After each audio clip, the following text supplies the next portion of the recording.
writer. She is making her icebreaker speech tonight, where she will tell us about her long and sometimes confusing creative journey of finding out her true creative voice and coming to terms with becoming a magical realism writer. Please welcome Maia as she gives her speech. Yay, Maia! Yay, Maia!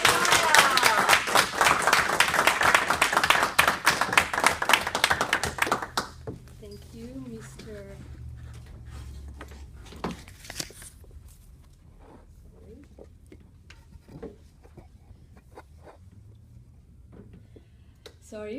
Thank you, Mr. Toastmaster, fellow member, Toastmasters, and most welcome guests. I am a creative person. I love to invent things. And when I finished my service in the Israeli army, which is a subject for another speech later on, I moved from Israel, where I'm from, to Los Angeles to pursue my creative life as a writer.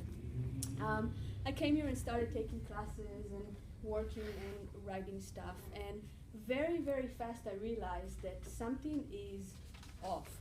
I do not write like everybody else. I would go to playwriting classes, and people in the playwriting classes would write these amazing, beautiful scenes of people, deep relationship between a mother and a daughter, and very complicated relationships between fathers and sons. And all I would want to write was anything that would be about breaking reality. I just wanted to break reality and mess with people's mind. In my playwriting class, I wrote a short play about me, Maia, the actual person, meeting my destiny and finding myself in an office that ran people's destinies and trying to get my destiny to tell me what is my destiny, because I wanted to know. So I was a little confused. I was like, I'm not sure I'm doing it right. I'm not sure people will understand what I'm trying to convey. And then my life changed. I went to the movies and I saw the movie Adaptation. I don't know if by Charlie Kaufman. I don't know if anybody knows that movie. If not, please run and see it. But Charlie Kaufman is a magical realism writer. And basically what he does is he messes with people's minds. And in the movie Adaptation, he took reality and imagination and completely put them side by side, and was able to confuse you so you wouldn't know what's reality and what's imagination. He took himself as the writer writing the screenplay adaptation, put himself in the screenplay, and then took a fictional character that he invented that was his brother in the movie, and gave it a real life credit of writing the movie with him in all the press kit, in all the publication. So you were like, wait, who's real and who's not? You couldn't know. So I watched the movie and I was like, oh my God, I'm not alone. There's another person who likes to screw with people's mind.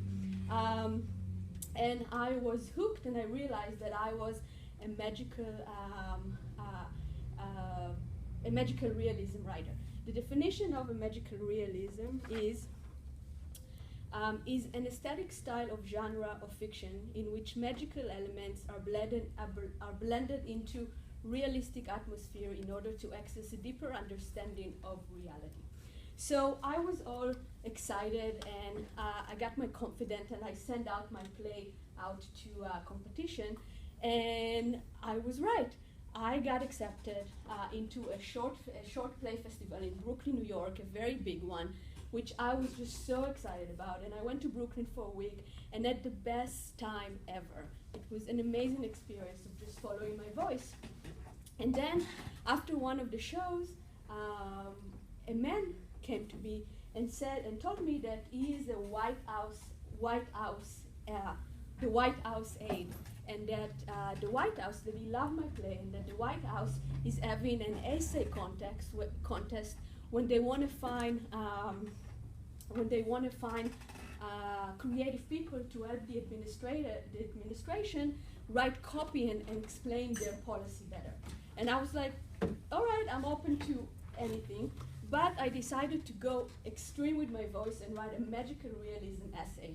So I wrote an essay that is divided into 4 parts of how the United States government would look if it was a socialist country, a communist country, a libertarian country, and if it was a dictator.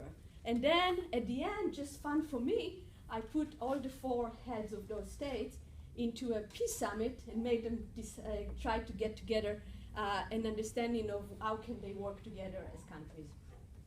And lo and behold, 4 months later, I get a phone call that I was at the top 5 finalists.